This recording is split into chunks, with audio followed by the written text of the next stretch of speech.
Hello guys, Fred here from Pro Tennis Trader. Hope you're well, and I hope you've had a good Rome ATP and WTA. Hopefully you've been following my selections on social media, including Instagram, Facebook, YouTube, and Twitter X.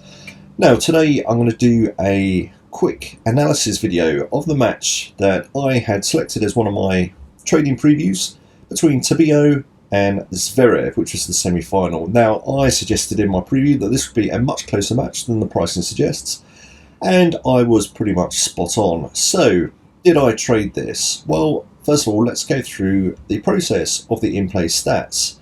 Starting with, well, let's first of all have a look at the starting prices. So, Zverev was the clear favourite at a price of 1.22, so this is a very important factor going into this first set analysis. So, point by point, let's see what happened in this first set. So, Tabilo started off with a good start. So did Zverev with his first service game. Then it went a little bit downhill from Zverev with a break, confirmation of the break from Tabilo. However, we've got to look at the fact that wasn't straightforward. Did go to deuce twice, but nonetheless, he confirmed the break. And then we had another break with Tabilo taking the first set 6-1. Now, 6-1 looks pretty dramatic. However, Zverev only had 3 service games, and one of these was a hold. So that's not too much information to make a judgment on whether to enter a trade in the second set. So of course we have a look at the stats. So first off, both players had 2 aces. Tabilo had the only double fault, so no double faults from Zverev, which is pretty consistent from him. First serve percentages, so these are serves going in. Zverev had just 1% more serves going in, however he only won 45% of these compared to 80% from Tabilo. But of course, we've got to bear in mind he did only have 3 service games. Second service points won. Again, this is a bit low from Zverev, 29% versus 60%. Break points saved is always a stat that I like to look at as it shows strength of character. Very positive here from Tabilo. He got 2 out of 2, which was 100%, and Zverev only got 1 out of 3. Now, the return points won is just a direct reflection of the stats we've just looked at a moment ago. Now, winners. This is an important one, winners and unforced errors. So 11 winners from Tabilo. Now Tabilo is the more aggressive player, and we've seen this in his previous rounds, which of course we've traded. Zverev only had 4 winners. Both only had 2 unforced errors, which are very good stats. 2 unforced errors, having lost the first set as well, is a very strong stat indeed. Now, before we look at the further stats, it's important to have a look at these winners from Tabilo, because Tabilo is, as I said, a very aggressive player. Now let's have a look at his winners in his previous games.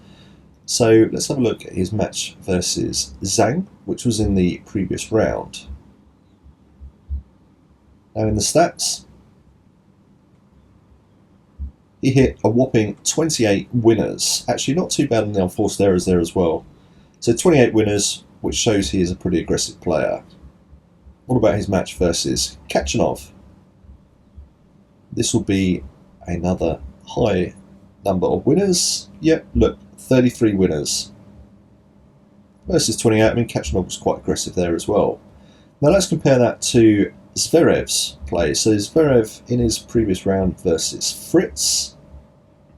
Take a look at his winners here. Now this is just demonstrating the different style of play, which of course we've got to take into account when doing the analysis. Look, he won this in straight sets, having just hit 20 winners.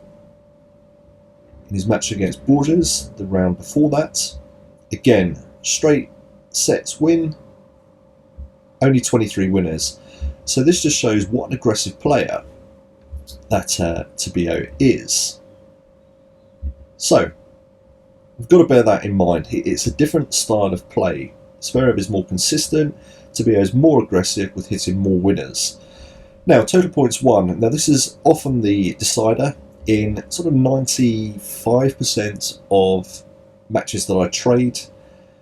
This is the decider. 40% is the threshold, and we can see Zverev has dropped well below this at 33%. However, the big difference here is what I mentioned earlier that we've got to bear in mind is his starting price. Okay, his starting price is 1.22, and this is Zverev, ATP number 5 versus Tabilo.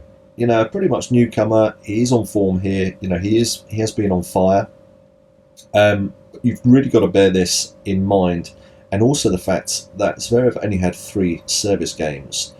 So, given all of that, I decided to trade this second set because it is Zverev. He is the clear favourite here. So, of course, these rules are stretched. It's very rare that we do stretch these rules, but in unusual circumstances such as this, a price, you know, below, let's say, sort of 135, I would perhaps anticipate. I would entertain this idea, obviously taking into account all of the other stats. So I did go ahead with a trade in the second set, and Zverev really upped his game. He had 1, 2, 3, 4, 5, 6 solid service holds, so some really nice trading and locking in profit on those, which gave me a nice free bet to then leave running for the tie break, and I came out with a nice bit of profit there. So, take home message for this. Number 1, once again, I cannot stress the importance of in-play analysis. It's all well and good having a strategy, but you've got to have all the other bits together. You could have the best strategy in the world. If you're not doing your in-play analysis, you can forget about making money. Secondly, I have very strict rules there. If you've watched all of my other in-play analysis videos, I have very strict criteria that I look at. But of course, these can be stretched in unusual situations such as this, such as a really low-priced favourite dropping the first set. Because of course, probability, despite the stats, probability is still on our side. Now, I hope you enjoyed this video, and please keep an eye out for my in-play trading videos, which I'm going to be running a series on over the next couple of weeks. And of course, next week is the French Open, starting on Monday, off the top of my head, I think it's the 26th, is it? I think it's the 26th. Anyway, you can sign up to my Platinum Traders group, which I am launching. It's opening today. So you can sign up and join us for the whole 2 weeks of the French Open, where you get match selections every day, a full analysis of the trades, and you can have a look at my previous results, which basically every single Platinum Traders that I've run has gone into significant profit. The last one averaging about 1.5 points profit per match. Now have a good one, and I'll see you soon. Now, if you found this video useful, then please do check out my YouTube channel for loads more videos and subscribe to be notified of when I upload new videos. And if you'd like to become a successful tennis trader, then you can start your journey by enrolling on my free video course, An Introduction into Tennis Trading, at protennistrader.com. And you can also grab a free copy of my ebook, Tennis Trading, the Ultimate Guide to Getting Started. I'll see you soon.